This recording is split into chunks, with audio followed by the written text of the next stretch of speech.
اور ایک اور چیز ہے جو سب سے زیادہ ہمارے کام آتی ہے، وہ ہے اللہ کے راستے میں خرچ کر دینا۔ یہ سب سے زیادہ ہمارے کام آتا ہے۔ ایک حدیث میں ہے، نبی اکرم صلی اللہ علیہ وسلم نے سوال کر دیا، بتاؤ اگر کسی کے 3 ساتھی ہوں اور 2 ساتھی اس کو کسی مقام پر چھوڑ دیں اور ایک ساتھی باقی رہ جائے تو اس کا بہترین ساتھی کون ہے؟ صحابہ نے عرض کیا کہ جو اس کے ساتھ باقی رہے وہ بہترین ساتھی ہے اس کا۔ اللہ کے نبی صلی اللہ علیہ وسلم نے ارشاد فرمایا، انسان کے 3 دوست ہوتے ہیں، انسان کے 3 دوست ہیں دنیا کے اندر۔ نمبر 1 اس کی اولاد، اس کے ملنے جلنے والے، اس کے دوست، اس کے رشتہ دار، اس کے خاندانی، اس کے تمام عزیز و اقارب۔ ایک دوست وہ ہوتے ہیں، اور ایک دوست ہوتا ہے اس کا مال، یعنی اس کا زیورات، اس کی کرنسی، اس کا ساز و سامان۔ ایک دوست یہ ہوتا ہے، اور تیسرا ایک دوست اور ہوتا ہے، وہ ہے اس کے اعمال۔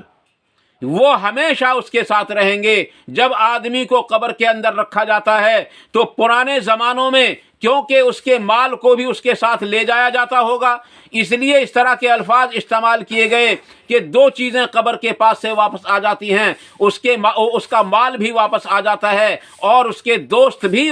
واپس آ جاتے ہیں۔ لیکن ایک چیز قبر کے اندر اس کے ساتھ رہتی ہے، اور وہ چیز ہے اس کے اعمال۔ ہاں، ایک مال اس کے پاس رہتا ہے، وہ کون سا؟ جس کو اس نے اپنی زندگی کے اندر اللہ کے راستے میں خرچ کر دیا ہو، وہ قبر میں اس کا ساتھ دے گا۔ اس لیے ہم سب کو چاہیے کہ ہم زیادہ سے زیادہ، بہتر سے بہتر جو مال ہے اس کو اللہ کے راستے میں خرچ کریں۔ اسی لیے حضرت ابراہیم علیہ السلام کو جو حکم ہوا تھا قربانی پیش کرنے کا کہ اے میرے نبی، جو تجھ کو سب سے زیادہ محبوب چیز ہے اس کو میرے راستے میں قربان کر دے۔ اصل بات یہ ہے، اور قرآن کریم میں اللہ تبارک و تعالیٰ ارشاد فرماتا ہے، لن تنالوا البر حتی تنفقوا مما تحبون۔ اللہ فرما رہا ہے کہ تم ہرگز کامیاب ہو ہی نہیں سکتے حتیٰ کہ تم اس چیز کو اللہ کے راستے میں خرچ نہ کر دو جو تم کو سب سے زیادہ محبوب ہے۔ اس لیے عزیز دوستو پتہ چلا کہ اللہ تبارک و تعالیٰ اس چیز کو زیادہ پسند کرتا ہے جو مجھے زیادہ پسند ہے۔ اس لیے جو مجھے زیادہ پسند ہے میں اس چیز کو ایسی جگہ رکھوں جہاں جس جگہ پر میرے کام آئے اس وقت جب کوئی اور چیز میرے پاس موجود نہ ہو، اور اس سے مراد ہے قبر۔ قبر کے اندر اگر ہم صدقات کے ذریعے، خیرات کے ذریعے، اور اللہ تبارک و تعالیٰ کی رضا کے لیے زکوٰۃ کے ذریعے اور کسی بھی طریقے سے قبر کے اندر اگر ہم ذخیرہ بنا لیں گے تو ہمارے وہ کام آ جائے گا۔ اور اگر ہم نے وصیتیں ہی کرتے رہے فلاں چیز فلاں کی، فلاں چیز فلاں کی، عزیز دوستو بہت مشکل ہے کہ جو وہ ہمارے کام آئے۔ اس لیے سب سے پہلی بات، جو چیز اللہ کے راستے میں خرچ کی جاتی ہے اس میں بخل نہیں کرنا چاہیے۔ اور بخیل کی بھی کئی ساری علامتیں اللہ کے نبی صلی اللہ علیہ وسلم نے ارشاد فرمائیں۔ سب سے بڑا بخیل تو اللہ کے نبی نے اس شخص کو قرار دیا جس کے سامنے نبی اکرم صلی اللہ علیہ وسلم کا نام لیا جائے اور وہ نبی صلی اللہ علیہ وسلم پر درود نہ پڑھے، اس کو سب سے بڑا بخیل قرار دیا گیا۔ اس لیے عزیز دوستو نبی اکرم صلی اللہ علیہ وسلم پر درود و سلام کی کثرت بھی رکھیں، اور اس کے سوا اللہ کے راستے میں اپنی طرف سے زیادہ خرچ کرتے رہیں، کیونکہ اللہ کے راستے میں خرچ کرنا یہ ہمارے لیے نہایت ہی ضروری ہے۔ اس لیے عزیز دوستو بہتر سے بہتر چیز کو اللہ کے راستے میں خرچ کر دیں۔ دوسری چیز جو فرمائی اسی آیت کے اندر اللہ تبارک تعالیٰ نے کہ وہ لوگ ایسے ہیں کہ وہ اسراف بھی نہیں کرتے، یعنی ایسا نہیں کرتے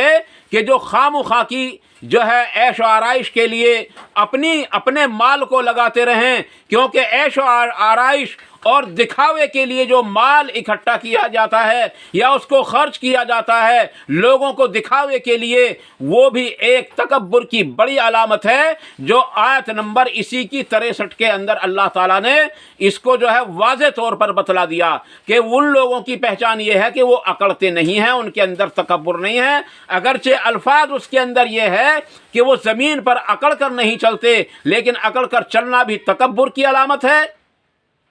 اور مال کو فضول خرچ کرنا، دوسروں کو دکھاوے کے لیے خرچ کرنا، یہ بھی ایک تکبر کی علامت ہے۔ دکھاوے کے لیے کوئی کام کرنا یہ بھی ایک اکڑ کی اور تکبر کی علامت ہے، اور یہ شرک ہے، بلکہ یہ کفر ہے، اس کو کفر کہا جاتا ہے۔ اس لیے عزیز دوستو، ہم سب کو چاہیے کہ ہم اپنے مال کو جائز طریقے سے خرچ کریں۔ اللہ کی قسم، نبی اکرم صلی اللہ علیہ وسلم کی ایک طویل حدیث ہے۔ آپ صلی اللہ علیہ وسلم نے فرمایا، دنیا دو قسم کے لوگوں سے آباد ہے، نمبر 1 امیر لوگ ہیں، نمبر 2 غریب لوگ ہیں۔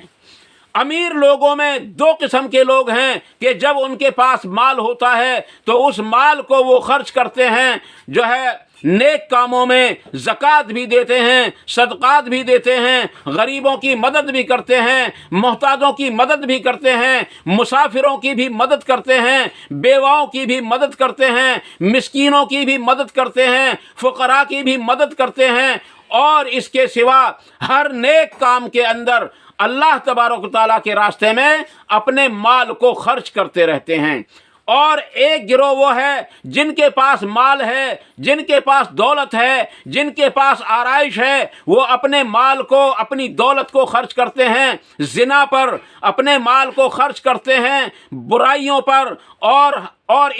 جو ہے ادھر ادھر خرچ کرتے ہیں شراب پر اور جوئے پر اور سٹہ لگانے میں خرچ کر دیتے ہیں۔ اس طرح کے یہ 2 گروہ ہو گئے۔ اب ان میں ایک جنتی ہے اور ایک جہنمی ہے۔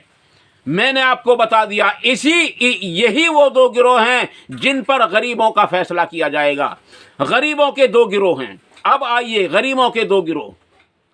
نبی علیہ السلام نے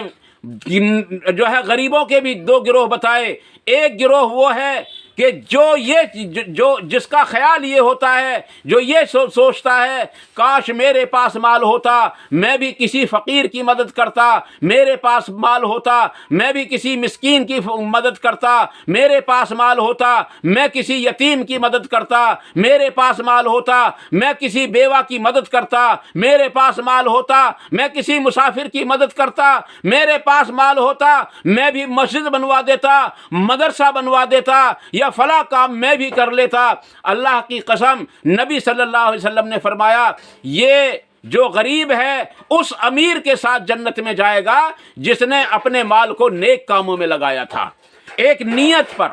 صرف نیت اس کی یہ ہے۔ دوسرا ایک غریب وہ ہے، اگر میرے پاس مال ہوتا تو میں بھی فلاں عورت کے پاس چلا جاتا، اگر میرے پاس پیسے ہوتے تو میں بھی سٹہ لگا لیتا، شاید جیت جاتا، اگر میرے پاس مال ہوتا میں بھی حرام کام کو، فلاں جو حرام کام ہے میں بھی اس کو کر لیتا، فلاں عیش میرے پاس ہوتی، فلاں عشرت میرے پاس ہوتی۔ اللہ کی قسم، نبی اکرم صلی اللہ علیہ وسلم نے ارشاد فرمایا، وہ غریب اس امیر کے ساتھ جہنم میں جائے گا جس نے اپنے مال کو جو ہے دنیا داری پر دکھاوے کے لیے اور اپنی عیش و عشرت کے لیے اپنے مال کو خرچ کیا تھا۔ اس لیے عزیز دوستو، اس آیت کے اندر اللہ تبارک تعالیٰ نے صاف طور پر یہ ہم کو بتلا دیا کہ ان کی پہچان یہ ہے مومنوں کی، کہ نمبر 1 وہ اپنے مال کو خرچ کرنے میں جو ہے نہ اسراف کرتے ہیں اور نہ اپنے مال کو خرچ کرنے میں کنجوسی کرتے ہیں۔ اللہ تعالیٰ مجھے اور آپ کو ان مختصر سی باتوں پر عمل کرنے کی توفیق عطا فرمائے، اور اللہ تبارک و تعالیٰ سے دعا ہے کہ جو بات غلط نکل گئی ہو اللہ تعالیٰ ہم سے اور ہمارے دلوں سے اس کو نکال دے، اور صحیح بات جو زبان سے نکلی ہو، قرآن اور حدیث کے مطابق جو نکلی ہو، اللہ تبارک تعالیٰ اس کو ہمارے دلوں کے اندر راسخ فرمائے، اس پر عمل کرنا بھی آسان فرمائے، اس پر عمل کرنے کے موقع بھی عطا فرمائے، اور اس پر عمل کرنے کی توفیق بھی عطا فرمائے۔ وآخر دعوانا ان الحمد للہ رب العالمین سبحان ربک رب العزت عما یصفون وسلام علی المرسلین والحمد للہ رب العالمین والسلام علیکم ورحمۃ اللہ تبارک و تعالی وبرکاتہ۔